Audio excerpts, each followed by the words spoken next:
સ્વામી વિવેકાનંદનો જન્મ 12 જાન્યુઆરી 1863માં કોલકાતા શહેરમાં થયો હતો. તેમનું મૂળ નામ નરેન્દ્રનાથ દત્ત હતું. તેમના પિતાનું નામ વિશ્વનાથ દત્ત હતું અને માતાનું નામ ભુવનેશ્વરી દેવી હતું. નરેન્દ્રનાથ ખૂબ જ રૂપાળા અને ગોળ ભરાવદાર ચહેરો, મોટી તેજસ્વી આંખો, તંદુરસ્ત શરીર અને ભણવામાં ખૂબ જ હોશિયાર હતા. તેમને વાંચવાનો ખૂબ જ શોખ હતો. જ્યાં સુધી તે જે વાતને અનુભવ ન કરે ત્યાં સુધી તે વાતને માનતા નહોતા. સ્વામી વિવેકાનંદે માણસોને સૂત્ર આપ્યું, ઉઠો, જાગો અને ધ્યેય પ્રાપ્તિ સુધી મંડ્યા રહો.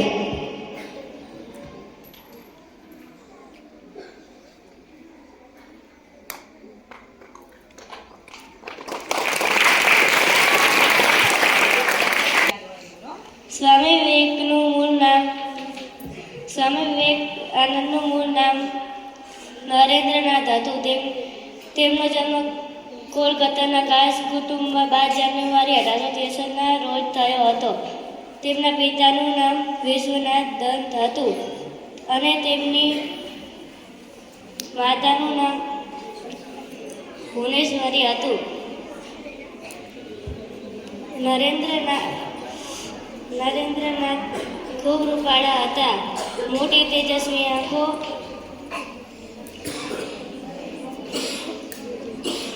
તંદુરસ્ત શરીર,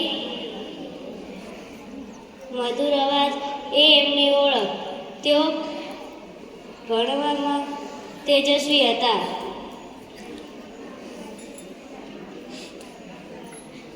તેમને વાંચવાનો બહુ શોખ હતો. તેમની યાદશક્તિ પણ અદ્ભુત હતી. તેમને એકવાર પુસ્તક વાંચતા તો તેમને બધું યાદ રહી જતું હતું.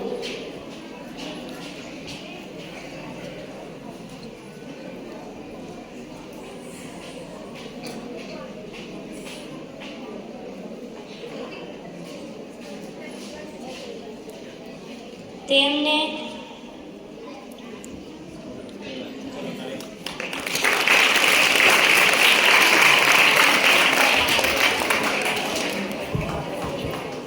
જેમના વિચારો હિમાલય જેવા અટલ અને સમુદ્ર જેવા વિશાળ હતા, એવા સ્વામી વિવેકાનંદ વિશે હું આજે 2 શબ્દ કહીશ. સ્વામી વિવેકાનંદનો જન્મ 12 જાન્યુઆરી 1863ના રોજ કોલકાતામાં થયો હતો. તેમનું બાળપણનું નામ નરેન્દ્રનાથ હતું. નાનપણથી જ તેઓ અત્યંત તેજસ્વી બુદ્ધિ ધરાવતા હતા. તેમને ભગવાનને જાણવાની તીવ્ર જિજ્ઞાસા હતી. આ જિજ્ઞાસા તેમને રામકૃષ્ણ પરમહંસ સુધી લઈ ગઈ. ત્યાંથી નરેન્દ્રનાથ વિવેકાનંદ બનવાની યાત્રા શરૂ થઈ.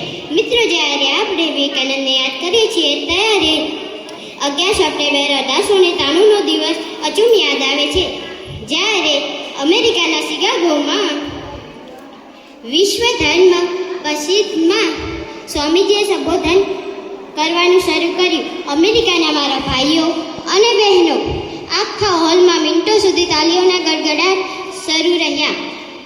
સ્વામીજીએ સમજાયું કે ભારત માત્ર શાપ અને મદારીનો દેશ નથી, તે આત્મનિર્ભરતા અને જ્ઞાનનો ભંડાર છે.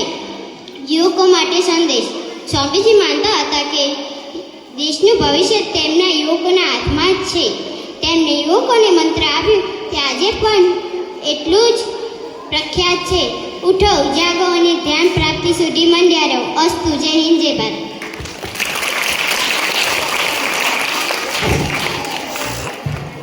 એકાગ્રતાનું મહત્વ. સ્વામીજી કહેતા હતા કે એક વિચાર લો, તે વિચારને તમારું જીવન બનાવી દો. તેના સપના જુઓ. આજના સોશિયલ મીડિયાના યુગમાં જ્યારે યુવાનોનું મન ભટકી રહ્યું છે, ત્યારે સ્વામીજીની આ એકાગ્રતાની શીખ ખૂબ જ જરૂરી છે. બીજું, આત્મવિશ્વાસ પર ભાર.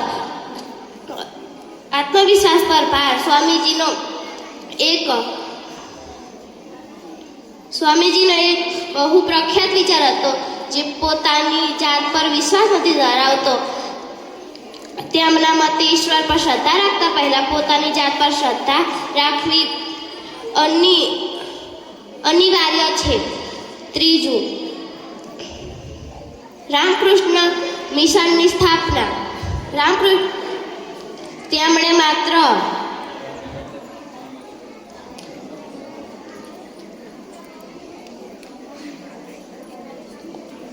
માત્ર ભાષણો જ ન આપતા, પરંતુ માનવ સેવા એ પ્રભુ સેવાના મંત્રને સાકાર કર્યો. અસ્તુ.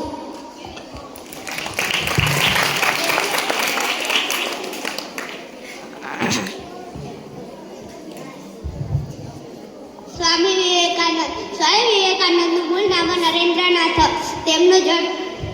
તેમના પિતાનું નામ સ્વામી વિવેકાનંદનું મૂળ નામ નરેન્દ્રનાથ હતું. તેમનો જન્મ કોલકાતા કાયસ્થળમાં કુટુંબમાં 12 જાન્યુઆરી 1863ના રોજ થયો હતો. તેમના પિતાનું નામ વિશ્વનાથ દત્ત અને માતાનું નામ ભુવનેશ્વરી હતું. નરેન્દ્રનાથ ખૂબ રૂપાળા હતા. ગોળ પરાવદાર જેવો ચહેરો, મોટી તેજસ્વી આંખો, તંદુરસ્ત શરીર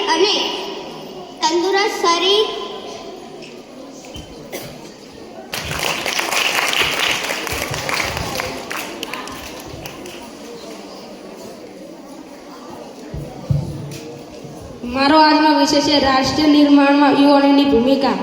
પ્રસ્તાવના કોઈ પણ રાષ્ટ્રનું ભવિષ્ય તેના યુવાનોના હાથમાં હોય છે. સ્વામી વિવેકાનંદે કહ્યું હતું કે મને માત્ર 100 યુવાનો આપો, હું આખા દેશનું ચિત્ર બદલી નાખીશ. આ વાક્ય દેશના વિકાસમાં યુવા શક્તિને મહત્વને સ્પષ્ટ કરે છે. યુવાનો એ દેશના કરોડરજ્જુ સમાન છે.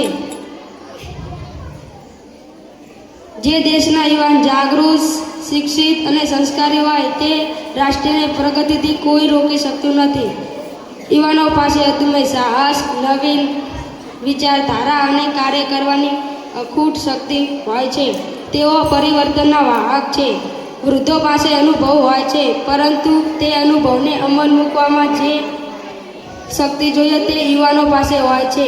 શિક્ષિત યુવાનો સમાજમાં ફેલાયેલા અંધશ્રદ્ધા, કુરિવાજો અને અજ્ઞાનતાને દૂર કરી શકે છે. તેઓ ગ્રામીણ વિસ્તારોમાં શિક્ષણ પ્રસાર કરી દેશને બૌદ્ધિક રીતે મજબૂત બનાવે છે. અસ્તુ.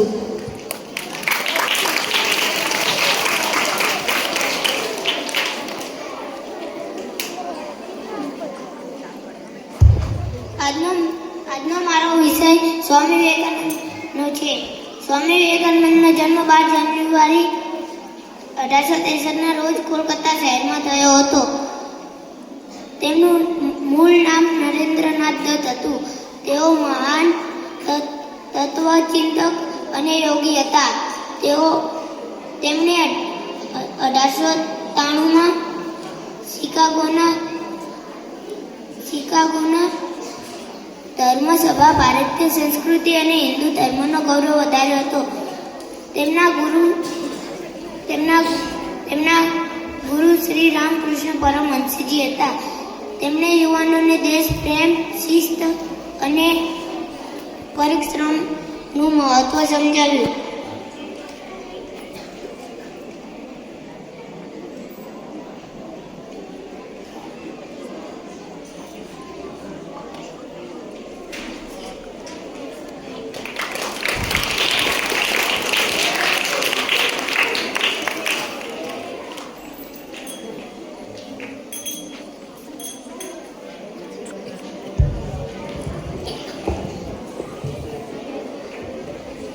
સ્વામી વિવેકાનંદનું જીવન. સ્વામી વિવેકાનંદનો જન્મ 12 જાન્યુઆરી 1863ના રોજ કોલકાતા ખાતે થયો હતો.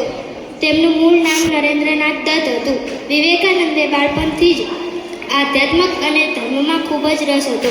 તેઓ શ્રી રામકૃષ્ણ પરમહંસના શિષ્ય બન્યા અને તેમના માર્ગદર્શન હેઠળ આધ્યાત્મિક જ્ઞાન પ્રાપ્ત કર્યું. વિવેકાનંદે 1863માં અમેરિકાના શિકાગોમાં યોજાયેલા વિશ્વ ધર્મ સંમેલનમાં ભાગ લીધો હતો.